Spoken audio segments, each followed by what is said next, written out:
1444 1300 سال سے زیادہ عرصہ بیت چکا حسین مظلوم کی شہادت کو، مگر اس کے باوجود دنیا کے ہر کونے میں، دنیا کے ہر شہر میں، دنیا کے ہر گاؤں میں حسین کے چاہنے والے محرم الاحرام کے دنوں میں جمع ہو جاتے ہیں اور حسین کی قربانی کو یاد کرتے ہیں۔ اس کی وجہ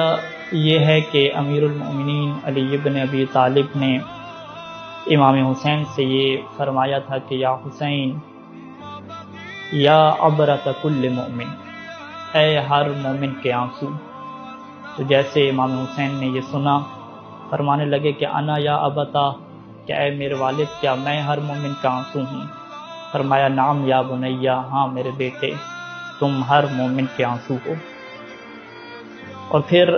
چھٹے امام یہ فرماتے تھے، ابو بصیر یہ کہتے ہیں کہ چھٹے امام ہم سے یہ فرمایا کرتے تھے کہ ہاں حسین ابن علی خود بھی لوگوں سے یہ کہا کرتے تھے کہ انا قتیل العبرہ لا یذکرنی مؤمن الا استعبرہ، کہ میں وہ آنسوؤں کا شہید ہوں، میں وہ کشتہ گریہ ہوں کہ جب بھی کوئی مومن مجھے یاد کرے گا مگر یہ کہ اس کی آنکھوں سے آنسو جاری ہو جائیں گے۔ یہی وجہ ہے کہ صدیاں بیت گئیں لیکن پھر بھی حسین ایسا شہید ہے کہ جس کی شہادت پہ آنکھوں کے آنسو خشک نہیں ہوئے۔